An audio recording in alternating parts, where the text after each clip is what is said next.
Sejam bem-vindos e bem-vindas ao nosso canal. Essa é a nossa segunda videoaula sobre fisiologia do exercício, na ideia da construção do videobook, né? Então, nós vamos falar aqui de alguns conceitos que não exploramos na primeiro videobook e que agora a gente vai falar um pouquinho mais detalhado, lembrando que a ideia desse conjunto de vídeos, né, é mais para estudantes de educação física que estão em formação.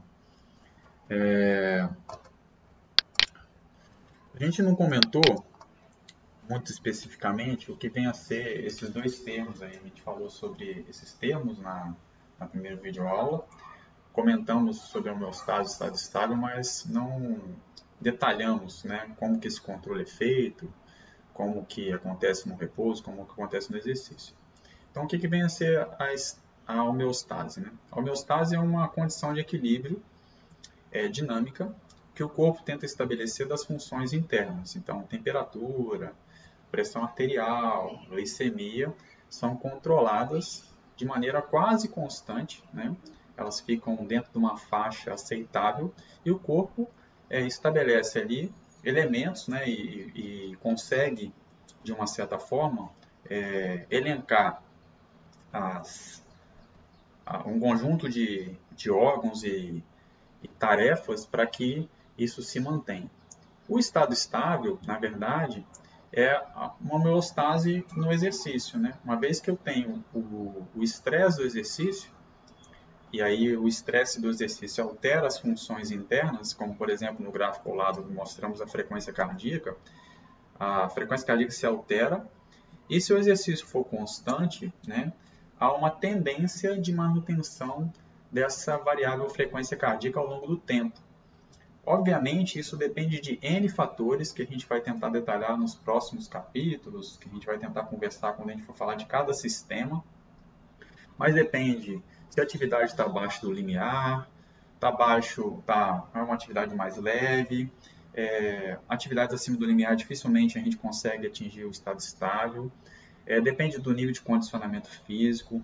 Então, tem uma série de fatores que interferem nesse estado estável, temperatura externa, umidade, né?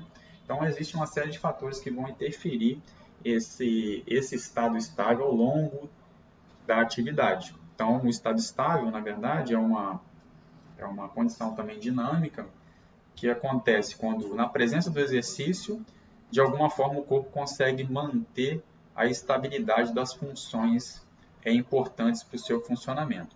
Então, a diferença entre um e o outro é que a homeostase está vinculada ao repouso, né, a situação de estar em casa, estar no dia a dia, enquanto o estado estável está associado, né, está ligado ao exercício, também conhecido como steady state. Tá? Como é que é feito esse controle, então, no repouso e no exercício? A gente vai explorar aqui a ideia do controle no repouso e vai criar algumas hipóteses no exercício. E aí, quando a gente for falar dos sistemas lá na frente, a gente vai tentar explicar como é que é feito o controle de cada sistema. Bom, então, em relação ao controle homeostásico, né, os sistemas de controle biológico eles contêm três elementos importantes. O primeiro é um sensor, né, que tem a capacidade de monitorar ou detectar alterações das funções ou de variáveis fisiológicas internas, né, ou externas também. Eles também têm vários nomes, recebem vários nomes dependendo da sua função. Então, nós temos quimiorreceptores que verificam alterações químicas no sangue. Nós temos baroreceptores que verificam alterações da pressão arterial. Fotorreceptores que verificam alterações de mudanças da luz ambiente. Mecanorreceptores que alteram com peso, com alguma coisa impactando. Então, a gente tem vários receptores. Cada receptor tem uma função de detectar alterações ou modificações de um fenômeno que frente a um estímulo. Então, acontece um estímulo, esse sensor ele consegue detectar a alteração. O outro elemento seria o controle central. O controle central, na verdade, ele recebe as informações, interpreta e encaminha para uma entidade denominada efetor, e esse efetor, ou vários efetores, eles têm a função de corrigir, atenuando ou acentuando o estímulo. Tá? Quando a gente tem um estímulo positivo, uma atenuação do estímulo, ou seja, uma resposta contrária, a gente chama isso de feedback negativo. Quando eu tenho um estímulo e meu corpo reage acentuando o estímulo, a gente tem um feedback positivo. A maioria dos controles fisiológicos corporais, eles são baseados em feedback negativo. Então, por exemplo, a gente tem a glicemia. A glicemia, basicamente, quando nós temos diminuição da glicose sanguínea, os quimiorreceptores percebem a alteração da glicemia corporal, enviam para o sistema do controle central, que é o sistema nervoso central. O sistema nervoso central ele envia uma informação para o efetor, que no caso é o pâncreas, e o pâncreas libera o glucagon. O glucagon ele tem uma ação no fígado, fazendo com que haja quebra da glicose, e aí liberação da glicose na corrente sanguínea, e impede também que os tecidos corporais absorvam a glicose, então fazendo com que a glicemia suba um pouco, porque o estímulo era de falta de glicemia. Tá? A temperatura corporal é um outro exemplo, o controle de pH, de questão de vários hormônios, também são controles de feedback negativo.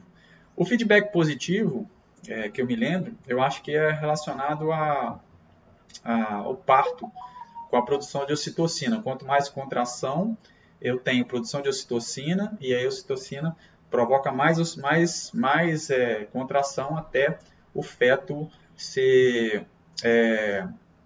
nascer, né, ou ser retirado. Tá? Então, basicamente, esse é o controle no repouso. No exercício, aí a gente percebe que acontecem algumas coisas durante o exercício, né? Vai depender também do tipo de atividade que você faz, do tempo de atividade que você faz. A gente discutiu isso na primeira videoaula, né? Depende de uma série de fatores, mas de maneira geral, quando eu estou sob o estímulo do exercício, eu aumento a demanda de oxigênio, aumento a produção de CO2, aumento a demanda de ATP, então eu tenho mais produção de ATP por vias aeróbias e anaeróbias, o que vai depender do tipo de atividade que você vai fazer. Eu acho que na sessão de bioenergética a gente vai poder discutir um pouco mais. Só que no exercício, a gente tem que lembrar que a gente não faz exercício, eu posso até fazer exercício em casa, né? Com a temperatura controlada, etc., me hidratando, mas se eu fizer na rua, sob sol, sob umidade, né? Temperaturas elevadas ou temperaturas muito baixas, isso é um desafio absurdo para o controle homeostásico, né? Eu tenho que manter, né?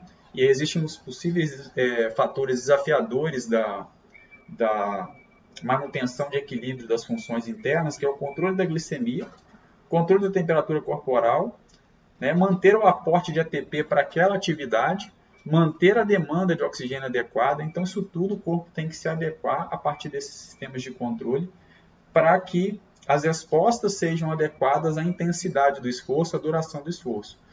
Então, isso é o maior desafio, né, do corpo frente ao exercício. Mas a gente vai detalhar esses desafios à medida que a gente for falar de cada sistema e no final a gente vai tentar fazer a integração de tudo, né, tentando compreender melhor como que esses sistemas eles conversam entre si, né, e fazem a manutenção do estado estável, caso exija o estado estável, ou então em exercícios que a gente não tem o estado estável, mas a gente tem aumento das funções, etc. A gente vai poder falar de fadiga lá na frente, né, que é uma das questões importantes aí, quando há falha nesses mecanismos, tem várias teorias de fadiga, a gente vai discutir no momento correto. Então é isso, a videoaula de hoje é essa. Pretendo na semana que vem trazer mais novo capítulo desse vídeo.